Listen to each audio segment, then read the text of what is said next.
Well, good morning, everybody. We are live on Facebook for our Children's Focus today, which is Saturday, April the 18th, and we're going to be looking at the lectionary for tomorrow, which is the second Sunday of Easter. So if you look behind me, you'll see some beautiful examples of our Alleluias that were colored by you over at the beginning of Lent, and then we would put them away until Easter so we could display them. So we had intended, of course, for them to be in huge banners across the front of our sanctuaries, but these are our sanctuaries at the moment, aren't they? Our sacred spaces at home. So I thought this would be a great place to display all of them for you. I also have here the Easter bonnets that we did on Easter Sunday. So just showing you that. That was one of the ones we did with stuff that we could just find around the house. And then we have this one from Crystal, which I thought was just so creative. Isn't that fantastic? What a beautiful bonnet with all of those things from nature in it. Anyways, it is great to have you with us. And I just want to say good morning, and I want to say happy Easter. And of course, that is why I am wearing my bunny ears. Last week we didn't get to do our bunny parade at church, so I thought I'm going to wear my bunny ears through the celebratory time of Easter. Last week I told you that Easter was 40 days. Oh, what a goofball I am. That's Lent, that's 40 days. Easter is 50 days, so these ears are going to get a lot of wear. Anyways, I want to say how great it is to see all of you. The sun is shining, and I hope you get out into your gardens to do something after our time together. It's a beautiful day. The sun is shining. There's no snow, thank goodness, and it's a balmy 3 degrees. So what could be better? Anyways, I just want to say hello and good morning. Serenity, good morning. And Andre, great to see you. Kyla, good morning. William and Jacob, I hope you guys are doing all right. And Ella and Clara, I've been seeing some wonderful things about you and your music. So good morning. Ben, how are you doing today? And Ollie and Foster, good morning. It's just wonderful to see you. Morgan and Tristan, how are both of you doing? It's great to see you. Bella Rose and Violet, hope you guys are getting on well with your brothers. So Jackson and Dawson, I hope you guys are doing well as well. And Henry, good morning, Henry. Oh, Tanner, your mom was telling me that you had a great time with last week's activity. I'm really looking forward to seeing what you put together. So good morning to you. And Elizabeth, good morning to you. I hope you're with us today.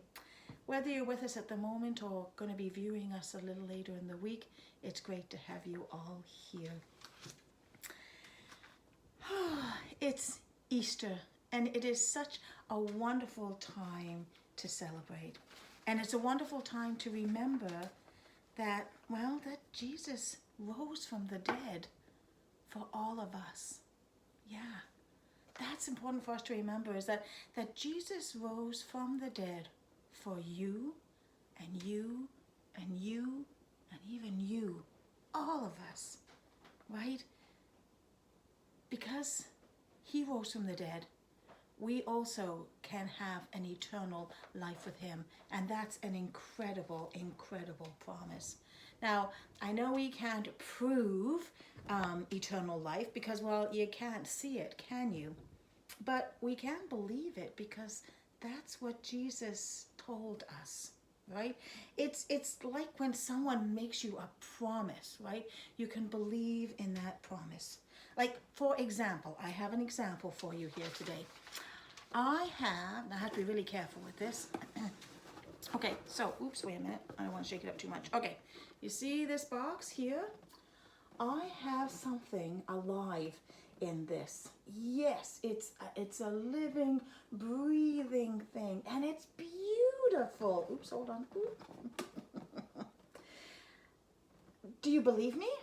Do you believe there's something in here that is not a Swiffer multi-surface sort of cleaning cloth? It is. I promise you there's something in here. I'm actually just going to put it down because I don't want to spill it. Okay. So I showed you my box and I told you there's something in there. Do you believe me? Do you? Yeah? Yeah. Why? You believe me because, well, you know me, right? And if you know me and you trust me, then you can kind of trust in what I say. So you believe that I have this wonderful, living, beautiful creature in my box. Yet you don't have to see it to believe it. Wow. Thanks. Thanks. I appreciate that. We're actually going to move on and talk a little bit about our Bible story now, because that has something to do with that whole idea of belief. So, hold on. Something's just coming up on my screen. So it says, show me. Oh. Oh! You want me to show you what's in the box? Don't you believe me? Oh, okay. You do believe me, but you want to see with your own eyes. Okay, well, fair enough. Hold on, let me just turn this around. And I'm gonna open up the box really carefully because I would be most unpopular if I dropped this. Okay, all right, so I'm gonna slide that out. All right, hold on, let me just lift it up.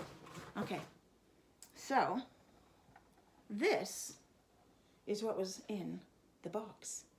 Can you see? This is Elspeth's fish. This is Squirt Fredrickson the First. Yes, and he's a beautiful betta fish. Isn't he gorgeous? And he was hiding in my box. I understand. It's kind of the problem that Thomas had when the disciples were telling him about when Jesus came to see them. You see, Thomas wanted to see Jesus for himself. Now, you've seen Squirt, right? Squirt Fredrickson the First. And so now you can fully believe because you've seen. But Jesus says that actually it's kind of good to believe even when you don't see. And that's important for us because, well, we don't see the resurrection. We don't see Jesus rise from the dead, do we? Because that happened thousands of years ago. But we're called to believe. So let's look at our story and see if there's any helpful messages in there for us.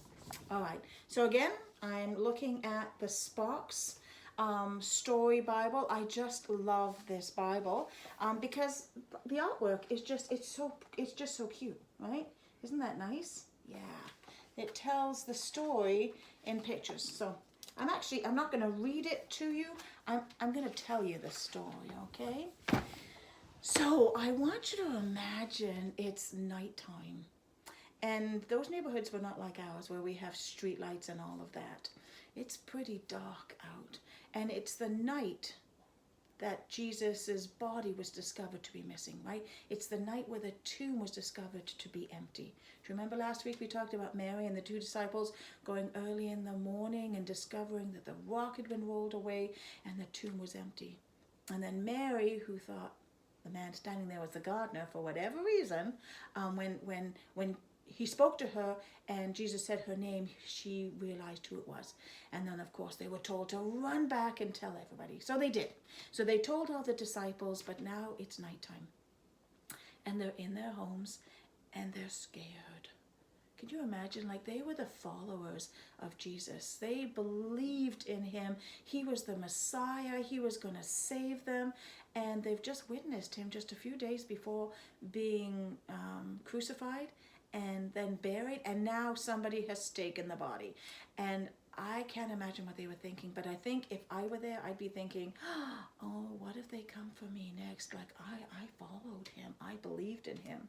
So anyways, they had the windows closed, they had the doors locked, and they're just huddled. I can imagine they're not even near the windows, right? They have their little candles burning, and they are scared.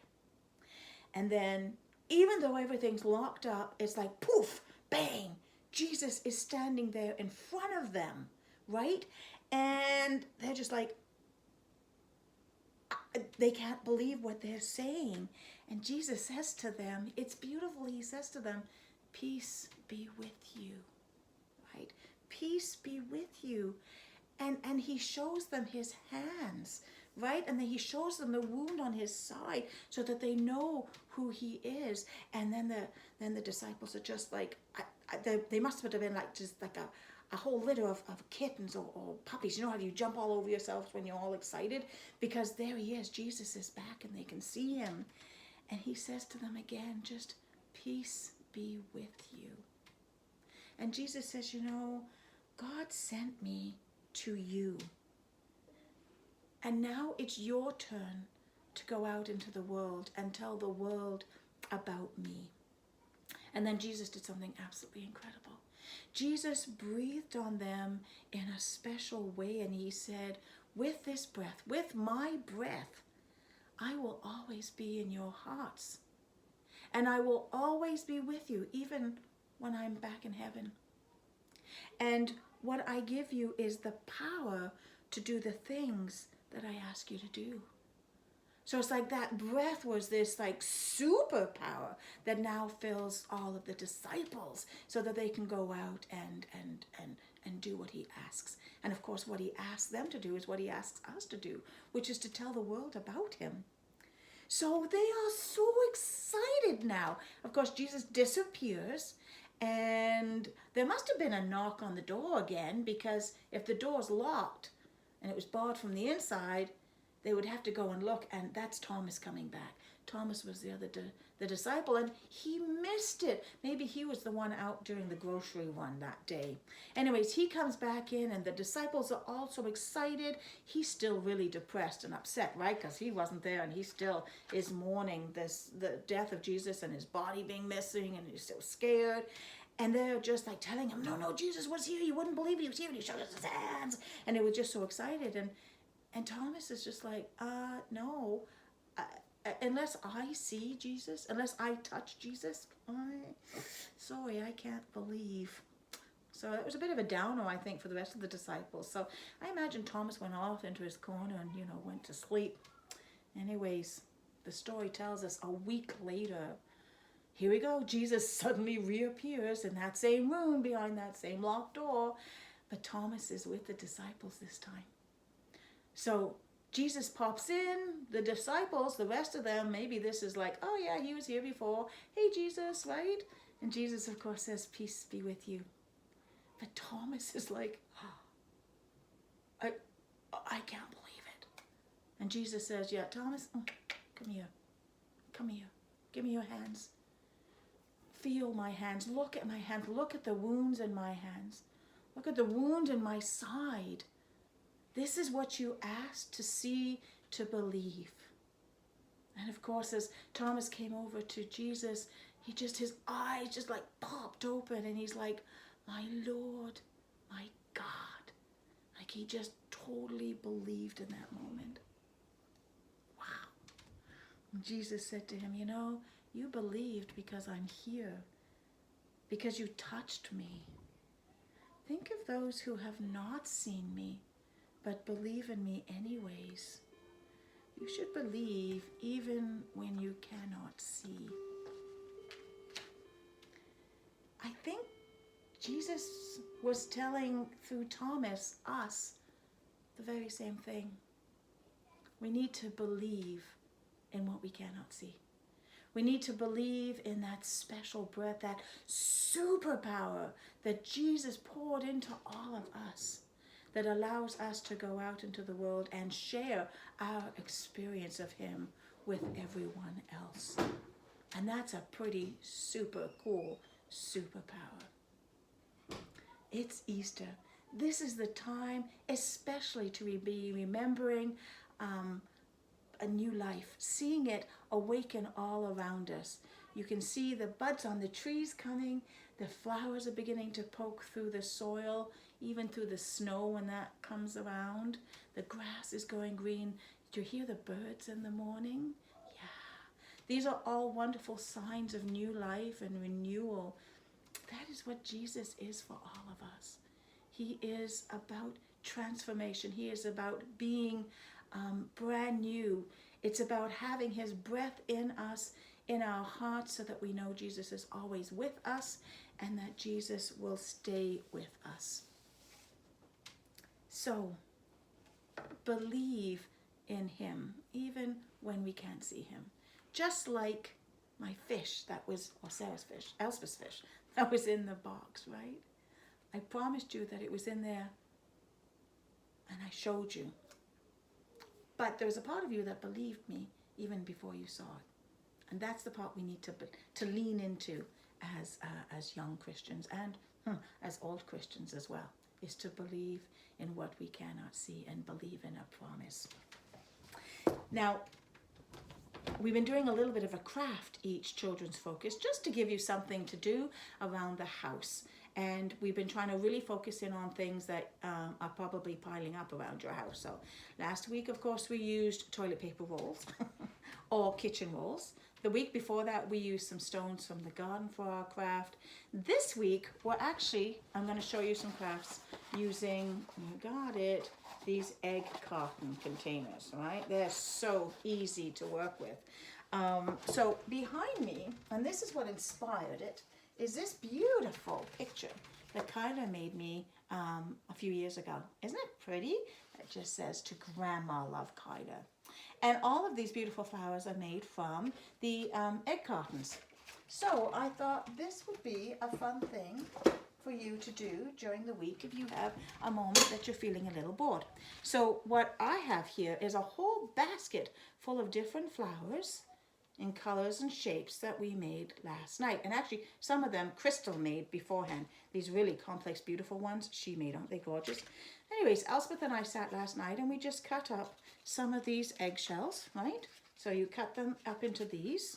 And then if you're going to make flowers, you can cut them up into any of these little shapes that you like. And then you can put them together, right? And you can make really simple flowers like this, right? And putting two different colors together helps it look more like a flower, doesn't it? Yeah. Crystal made some beautiful, really complex ones. And for those of you who are really creative, you can try something like that. If some of you lads or even you girls think, I don't want to make flowers, well, you can make some really cute little spring-like critters. So Elspeth made this adorable little caterpillar. Isn't he cute? Yeah. And that's just 4 eggshell holders put together and painted. And that's a pipe cleaner. And I happen to think this is absolutely adorable, but I made my very own little ladybug. And it's a non-biting one. Isn't that nice? So I made that as well. So the egg cartons allow you to be as creative as you wish. All you need is a pair of scissors and your egg cartons. You need a paintbrush or 2. You need some different colored paints and something to cover your work surface, of course. Then you can put them on either a piece of cardboard, or I had a little painter's palette here, so I've just painted a sky with some clouds. I had to tell you that in case you couldn't see what it was. And then I'm going to just glue my flowers on that, like that. And you could even put some buttons in the middle if you have some glue, and make those look like flowers. Anyways, that's our craft for this week if you want to do that. I want to thank you for coming and joining me this morning. I want to thank you for sharing in our Bible story and our children's lesson. And I want to thank you for just being such wonderful witnesses to the love of Christ. I have some beautiful cards that I've already handed out. Thank you. Andre and Serenity, you did some great cards for me. I know not everybody can, but what we all can do is we can all pray. We can all pray and think about those people in our community who might be a little frightened and who might have a little bit of doubt. And pray that Jesus makes himself known to them, because Jesus is always reaching out. All we have to do is turn our ear or eyes towards him, and bam, he's there in our lives. Remember that he has breathed his breath into us, and we are filled with his love and his spirit and his strength and power. So claim your superpower, the breath of Jesus, and tell about your life with Jesus in this season of Easter and throughout the whole year. Until we can see each other again, thank you so much for joining me this morning. So stay safe, stay home, wash your hands, and God bless. Have a wonderful, wonderful week, and we'll see you next Saturday.